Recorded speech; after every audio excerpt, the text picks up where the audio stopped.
সুপ্রিয় একাদশ শ্রেণীর ছাত্রছাত্রীবৃন্দ, কেমন আছো তোমরা? আশা করি তোমরা ভালো আছো, ভালোভাবে পড়ালেখা করতেছো। আমরা গত ক্লাসে মূলধন আলোচনা করেছিলাম। আজকে অর্থনীতি প্রথম পত্রের সংগঠন আলোচনা করব। সংগঠন কাকে বলে? আমরা জানি যে উৎপাদনের মূলত চারটি উপকরণ: ভূমি, শ্রম, মূলধন, সংগঠন। উৎপাদনের অন্যান্য উপকরণগুলোকে একত্রিত করে একটি নির্দিষ্ট কাজ সম্পাদন করাকে বলা হয় সংগঠন। অর্থাৎ সংগঠন হলো যিনি উৎপাদনের অন্যান্য সকল উপকরণ, ভূমি, শ্রম, মূলধন, এগুলোকে সমন্বয় সাধন করে উৎপাদন কাজ পরিচালনা করেন বা উৎপাদন কাজের সমন্বয় সাধন করেন, তাকেই সংগঠন বলে। সংগঠন থেকে সংগঠক, অর্থাৎ সংগঠক হলো যিনি এই কাজগুলো সম্পাদন করেন, তাকে বলা হয় সংগঠক। আমরা যদি এটাকে আরো করে বলি যে সংগঠন একটি প্রতিষ্ঠান, সংগঠক একটি নির্দিষ্ট ব্যক্তি। আমরা জানি যে সংগঠক একটি বিশাল বড় ফ্যাক্টর, যেমন বলা হয় সংগঠক একটি জীবন্ত ফ্যাক্টর। সংগঠকের দক্ষতার কারণেই, সংগঠকের অভিজ্ঞতার কারণে, সংগঠকের নিপুণতার কারণে একটি প্রতিষ্ঠান লাভজনক হতে পারে, আবার অলাভজনক হতে পারে। অর্থাৎ উৎপাদনের যদি আমরা একক কোনো উপাদানের তুলনামূলকভাবে গুরুত্ব আলোচনা করি, তাহলে দেখতে পাবো আমরা যে সংগঠক সবচেয়ে বেশি গুরুত্বপূর্ণ একটি উপাদান। সংগঠকের মূলত কাজগুলো কি কি? আমরা জানি যে সংগঠকের প্রথম কাজ হলো লক্ষ্য নির্ধারণ করা। অর্থাৎ তিনি কি করতে চাচ্ছেন, কি করবেন, কিভাবে করবেন, এই লক্ষ্য নির্ধারণ করতে হবে সংগঠককে। একটি কাজের লক্ষ্য নির্ধারণের প্রথম যে দায়িত্ব, সেই দায়িত্বটা হলো সংগঠক। অর্থাৎ সংগঠকের প্রথম কাজ হলো লক্ষ্য নির্ধারণ করা।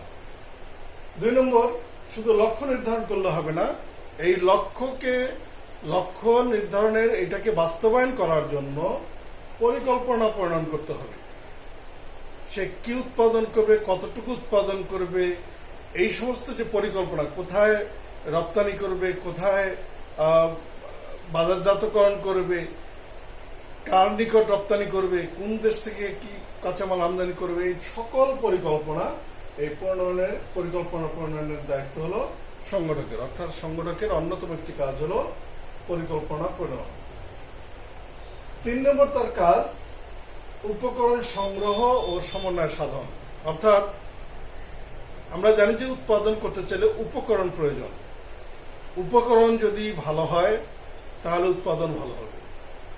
আমরা যদি কোনো জমিতে ভালো বীজ দিতে পারি, তাহলে শুধুমাত্র আমরা ভালো ফল আশা করতে পারি।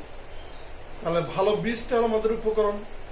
কাজেই এই উপকরণ সংগ্রহ করা, কোথা থেকে সে উপকরণ সংগ্রহ করবে, এই সমস্ত পরিকল্পনা সমন্বয় সাধন করা, এই পরিকল্পনা, উপকরণ সংগ্রহ ও সমন্বয় সাধন করা, এটা সংগঠকের অন্যতম একটি কাজ। 4 নম্বর কাজ হলো মূলধন সংগ্রহ করা। আমরা জানি যে উৎপাদনের যে উপাদানগুলোর মধ্যে আছে, তার মধ্যে অন্যতম একটি উপাদান হলো মূলধন। অর্থাৎ মূলধন ছাড়া আমি যত পরিকল্পনা করি, যত রকমের লক্ষ্য নির্ধারণ করি, এটা বাস্তবায়ন করা সম্ভব নয়। তো এই মূলধন সংগ্রহ করার দায়িত্ব সংগঠকের। সে কোথা থেকে মূলধন সংগ্রহ করবে? ব্যক্তি মালিকানার কাছ থেকে নিবে, নাকি কোনো ব্যাংক থেকে নিবে, নাকি এনজিও প্রতিষ্ঠান থেকে নিবে, না বন্ধু বান্ধবের কাছ থেকে নিবে? সে সুদের উপরে নিবে না বিনা সুদের উপরে নিবে, সে স্বল্প মেয়াদী ঋণ গ্রহণ করবে না দীর্ঘমেয়াদী ঋণ গ্রহণ করবে, এই সমস্ত কিছুর দায়িত্ব সংগঠনের, অর্থাৎ মূলধন সংগ্রহ করা তার অন্যতম একটি কাজ। এরপর হলো তত্ত্বাবধান। উপকরণ, সমস্ত উপকরণ সংগ্রহ করা হলো, কিন্তু সেই উপকরণ সঠিকভাবে যদি তত্ত্বাবধান বা সুপারভাইজ না করা হয়, তাহলে উপকরণগুলোর মধ্যে একটা বিশৃঙ্খল সৃষ্টি হবে, উৎপাদন কখনোই সঠিক হবে না। তাহলে সঠিক উৎপাদন করার জন্য উপকরণগুলোর মধ্যে সমন্বয় সাধন করার জন্য তত্ত্বাবধান একটি অন্যতম গুরুত্বপূর্ণ কাজ। এই তত্ত্বাবধানের যে গুরুত্বপূর্ণ কাজ, এই কাজটি করেন সংগঠক। এরপর 6 নম্বরে শ্রম বিভাগের প্রবর্তন। আমরা জানি যে বর্তমান বিশ্বে যদি আমরা আধুনিক উৎপাদন করতে চাই, আমরা যদি বৃহদায়তন উৎপাদন করতে চাই, তাহলে শ্রম বিভাগের কোনো বিকল্প নাই। এই শ্রম বিভাগ কে কোন অংশ করবে, এই যে বিভাজন করা, এই বিভাজন করার মূল দায়িত্ব হলো সংগঠকের। তাহলে শ্রম বিভাগ প্রবর্তন করেন সংগঠক। এরপরে হলো ঝুঁকি বহন করা। ইংরেজিতে একটি শব্দ ব্যবহার করা হয়, নো রিস্ক নো গেইন। তাহলে উৎপাদনকারী মূলত বা সংগঠক মূলত তার লক্ষ্যটা হলো মুনাফা অর্জন করা। মুনাফা অর্জনের লক্ষ্যে সে উৎপাদন কাজ শুরু করেন, এবং যখন সে উৎপাদন কাজ শুরু করেন বা পরিকল্পনা গ্রহণ করেন বা লক্ষ্য নির্ধারণ করেন, ভবিষ্যতের ক্রেতা, ভবিষ্যতের যারা ভোক্তা, তাদের রুচি পছন্দের উপর কল্পনা করে নিয়ে উনি উৎপাদন কাজ পরিচালনা করেন। এখন সেটা ভবিষ্যতে উনি যেভাবে পরিকল্পনা করতেছেন বা যেভাবে লক্ষ্য নির্ধারণ করেছেন, সেটা বাস্তবায়ন হতেও পারে নাও পারে। অর্থাৎ ক্রেতার ওই সময়ের রুচি ওই ধরনের হতেও পারে নাও পারে। তাহলে এই ক্ষেত্রে একটি ঝুঁকি থেকে যায়। আবার আমরা এভাবে বলি যে ব্যবসা মানেই ঝুঁকি, উৎপাদন মানেই ঝুঁকি। আমি ঝুঁকি নিলাম, এতে উৎপাদন হতে পারে নাও হতে পারে, কম হতে পারে বেশি হতে পারে, অর্থাৎ মুনাফা বেশি হতে পারে মুনাফা কম হতে পারে, অথবা লোকসান বা ক্ষতি হতে পারে। এই সমস্ত ঝুঁকি গ্রহণ করেন হলো সংগঠক। 8 নম্বর কাজ হলো বাজারজাতকরণ। দ্রব্য শুধুমাত্র উৎপাদন করলে হবে না, সেই দ্রব্যকে আবার বাজারজাতকরণ করতে হবে বা মার্কেটে এটাকে বিক্রি করতে হবে। তো মার্কেটে বিক্রি করার জন্য অনেক পন্থা অবলম্বন করতে হয়। সেই সকল পন্থা, কোথায় এই বাজার পাওয়া যাবে, কোন ক্রেতার কাছে এটা, কোন মার্কেটে এটা বেশি বিক্রি হবে, এই সমস্ত কিছুর দায় দায়িত্ব সংগঠকের। এরপরে হলো বিজ্ঞাপন ও প্রচার। আমরা জানি যে বর্তমান আধুনিক জামানায় ধরে নেওয়া হয় যে প্রচারে প্রসার, যত বেশি প্রচার হবে তত বেশি ওই দ্রব্যের বাজার প্রসার হবে বা প্রশস্ত হবে বা বিস্তৃত হবে। বিভিন্ন রকমের বিজ্ঞাপন তৈরি করে ক্রেতাকে আকৃষ্ট করা, বিভিন্ন মাধ্যমে প্রচার করা, এর মূল দায়িত্ব সংগঠকের। এরপর হলো যোগাযোগ রক্ষা করা। উৎপাদন করতে চাইলে উৎপাদনের ক্ষেত্রে বিভিন্ন ক্রেতা, বিভিন্ন উপকরণ সরবরাহকারী, সরকারের বিভিন্ন আমলা, বিভিন্ন ব্যাংক বিমা প্রতিষ্ঠান, এই সকলের সঙ্গে যোগাযোগ রক্ষা করে চলতে হবে। এই যোগাযোগ রক্ষা করার মূল দায়িত্ব সংগঠকের। এর 11 নম্বর কাজ হলো নূতনত্ব প্রবর্তন। অর্থাৎ প্রতিটা ক্রেতা চায় নূতনত্ব, প্রতিটা দ্রব্য নূতনত্ব চায়। এখন ক্রেতা বা ক্রেতার চাহিদার উপরে লক্ষ্য রেখে যদি উৎপাদনকারী নূতনত্ব প্রবর্তন করতে পারে, তাহলে তার দ্রব্য বাজারে বেশি বেশি বিক্রি হবে, বাজারজাতকরণ তার জন্য সহজ হবে। আর যদি সে নতুনত্ব প্রবর্তন করতে না পারে, যদি চিরাচরিত একই রকমের দ্রব্য সে বিক্রি করে, তাহলে প্রতিযোগিতামূলক বাজারে তার জন্য টিকে থাকা অনেক কষ্টকর হবে। ফলে সে বাজারটাকে নিজের কাছে নেওয়ার জন্য, নিজের দখলে রাখার জন্য প্রতিনিয়ত চেষ্টা করে নূতনত্ব আনার জন্য। তবে নূতনত্ব আনয়নের যে কাজ এটি করেন সংগঠক। এরপর হলো আয় বন্টন। আমরা জানি যে উৎপাদনের যে 4টি উপকরণ আমরা বলেছিলাম, ভূমি, শ্রম, মূলধন, সংগঠন, তো এদের সমন্বয়ে উৎপাদন নির্ধারিত হয়। উৎপাদন হলেও সেই উৎপাদিত পণ্য বাজারে বিক্রি করে যে আয় হবে, এই আয় নিয়োগের শর্ত অনুসারে, অর্থাৎ মূলধনকে কি হারে সুদ দেওয়া হবে, ভূমির জন্য কি হারে খাজনা দেওয়া হবে, শ্রমিককে কি হারে মজুরি দেওয়া হবে, এটা নিয়োগের সময় অর্থাৎ প্রথম যখন নিয়োগ করা হয় তখনই একটা শর্ত আরোপ করা হয়। সেই শর্ত অনুসারে সকল উপকরণের মধ্যে আয় বন্টন করার অন্যতম কাজ সংগঠকের। এরপরে নূতন বাজার অনুসন্ধান। আমরা জানি যে দ্রব্য সামগ্রী বিক্রয় করার জন্য নূতন বাজার চেষ্টা করতে হবে। অর্থাৎ একই ক্রেতা একই জায়গায় ওই পণ্য সবসময় বিক্রি হবে এমন কথা নয়। নতুন যত বেশি জায়গায় এটা ক্রেতা খুঁজে পাওয়া যাবে, তত দ্রব্যটা বেশি বেশি বাজারে বিক্রি হবে, আর যত বেশি বিক্রি হবে তত বিক্রেতার বা উৎপাদনকারীর মুনাফা হবে। কাজেই নতুন বাজার অনুসন্ধান করা এটি সংগঠকের অন্যতম একটি কাজ। এরপরে হলো 14 নম্বর, মুনাফা অর্জন করা। আমরা জানি যে উৎপাদনকারীর মূল লক্ষ্য হলো মুনাফা সর্বোচ্চকরণ করা বা মুনাফা অর্জন করা। তার এই লক্ষ্যকে সামনে রেখেই সে মূলত উৎপাদন কাজ পরিচালনা করে। তাহলে মুনাফা অর্জন তার কাজগুলোর মধ্যে অন্যতম একটি কাজ, অর্থাৎ তার প্রথম লক্ষ্যটাই হলো মুনাফা অর্জন করা। এরপর প্রতিযোগিতামূলক বাজার সৃষ্টি করা। বাজারে টিকে থাকার জন্য প্রতিনিয়ত নতুন উপকরণ সংগ্রহ করা, নতুন উৎপাদন পদ্ধতি সংগ্রহ করা, উৎপাদন পদ্ধতি অনুসারে উৎপাদন করা এবং ক্রেতাকে আকৃষ্ট করে প্রতিযোগিতায় টিকে থাকা, এটি হলো তার অন্যতম একটি কাজ। এরপর হলো 16 নম্বর, ভোক্তাদের আস্থা বৃদ্ধি করা। আমরা জানি যে ক্রেতার শুধুমাত্র দ্রব্যের গুণগত মানই ক্রেতাকে আকৃষ্ট করবে এমন নয়, আরো অনেক আনুষঙ্গিক বিষয় আছে। তার সততা, ওই দ্রব্যের গুণগত মান, এই সমস্ত বিষয় যাতে ক্রেতা তার প্রতি কখনো অবিশ্বস্ত না হয়, তার দ্রব্য সম্পর্কে তার যাতে কখনো কোনো খারাপ ধারণা না সৃষ্টি হয়, এই আস্থা বৃদ্ধি করার চেষ্টা করা, এটি সংগঠকের অন্যতম কাজ।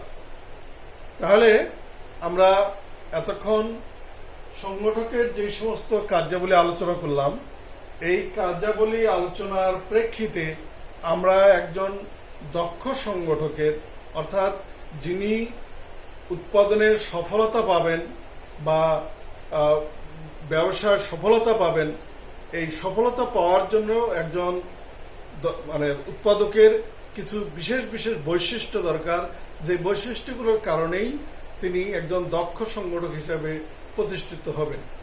তার মধ্যে অন্যতম হল দূরদর্শিতা, অর্থাৎ শুধু তাকে আজকের ক্রেতাকে নিয়ে চিন্তা করলে হবে না, ভবিষ্যৎ ক্রেতার রুচি পছন্দ কিরকম হতে পারে, ভবিষ্যৎ ক্রেতা কি ধরনের দ্রব্য বেশি পছন্দ করতে পারে, আরো কি ভাবে ভবিষ্যতে ক্রেতাকে আকৃষ্ট করা যেতে পারে, এই সমস্ত সকল বিষয়ে তাকে চিন্তা ভাবনা করতে হয়। এই জন্য তাকে হতে হবে একজন দূরদর্শী। 2 নম্বর হলো উদ্যোক্তার তীব্র আকাঙ্ক্ষা, অর্থাৎ বাজার দখল করা, বাজারে দ্রব্য সামগ্রী বাজারটাকে আরো বিস্তৃত করা, দ্রব্যের মানকে আরো বিশেষভাবে উন্নয়নের চেষ্টা করা, এই সমস্ত ব্যাপারে তার আন্তরিকতাটাকে তীব্র হতে হবে। যত বেশি তার আন্তরিকতা তীব্র হবে বা আকাঙ্ক্ষা তীব্র হবে, তত বেশি ওই উদ্যোক্তা সফলতা পাবে। 3 নম্বর হলো সাংগঠনিক সক্ষমতা। যিনি সাংগঠনিকভাবে যত বেশি দক্ষ হবেন, তার উৎপাদন প্রতিষ্ঠানটা তত বেশি উন্নত হবে, তার বাজার তত বেশি প্রশস্ত হবে, তার মুনাফা তত বেশি বৃদ্ধি পাবে, তার যারা উপকরণ আছে বা তার শ্রমিক মূলধন যেগুলো আছে এগুলো তার প্রতি তত বেশি বিশ্বস্ত থাকবে, তার প্রতিষ্ঠানের উৎপাদনের কাজে তারা আগ্রহ প্রকাশ করবে বেশি।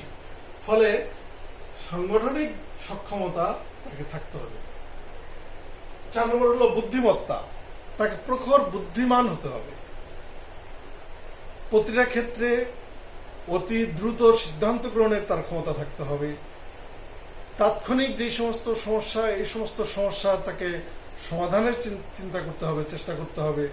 এই সমস্ত যার যত বেশি থাকবে তার তত বেশি সে দক্ষ হবে বা সফলতা পাবে। 5 নম্বর হলো সৃষ্টিশীলতা, অর্থাৎ নূতনত্ব। আমরা বলেছিলাম যে তার কাজের মধ্যে অন্যতম হলো নূতনত্ব প্রবর্তন করা। তাহলে সে যত বেশি সৃষ্টিশীল হবে, যত বেশি নূতনত্ব আনয়নের চেষ্টা করতে পারবে, তত বেশি সে দক্ষ হবে। এরপর হলো কর্মে একাগ্রতা। ওই কাজ বা ওই প্রতিষ্ঠান পরিচালনার জন্য তার আন্তরিকতাটাকে তীব্র হতে হবে। যত বেশি সে একাগ্র হবে, যত বেশি মনোনিবেশ করতে পারবে, তত বেশি তার প্রতিষ্ঠানটা উন্নয়ন ঘটবে। অর্থাৎ তার দক্ষতার অন্যতম একটি বৈশিষ্ট্য হলো তাকে কর্মে একাগ্র হতে হবে। 7 নম্বর হলো যোগ্য নেতৃত্ব। উৎপাদন অনেকেই করে, অনেকেই উৎপাদন কাজ পরিচালনা করতে পারে, কিন্তু যোগ্য নেতৃত্বটাই টিকে থাকবে। যদি নেতৃত্বটা তার যোগ্য না হয়, যদি সঠিকভাবে সে নেতৃত্ব দিতে না পারে, তাহলে তার প্রতিষ্ঠান খুব বেশি দিন টিকে থাকবে না। কাজেই প্রতিষ্ঠানটা যদি টিকে থাকতে হয়, যদি ব্যবসাটাকে মুনাফাজনক বা লাভজনক প্রতিষ্ঠানে পরিণত করতে হয়, তাহলে অবশ্যই তাকে যোগ্য নেতৃত্বের অধিকারী হতে হবে। এরপর আত্মনির্ভরশীলতা, তাকে নিজের উপরে আত্মনির্ভরশীল হতে হবে।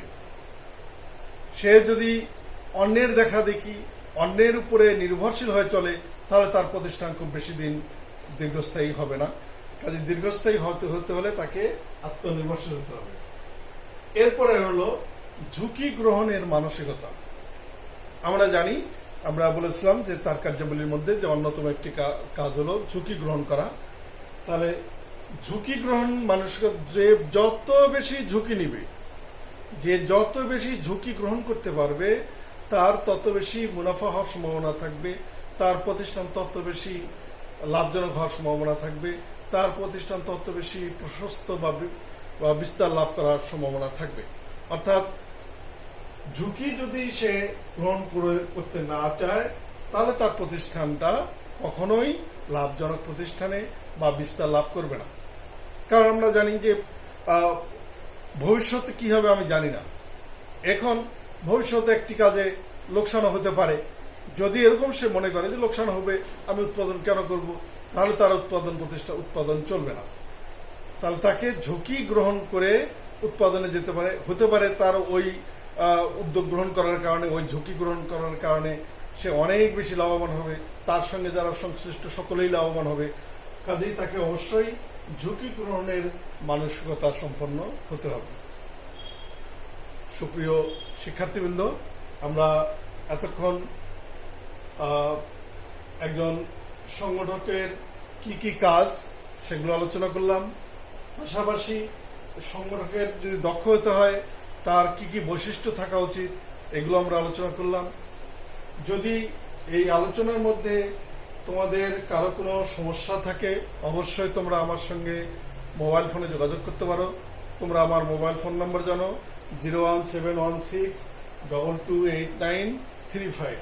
আমি তোমাদের আবার লিখে দিচ্ছি, 01716228935। তোমরা এই নম্বরে আমার সঙ্গে যোগাযোগ করতে পারবে।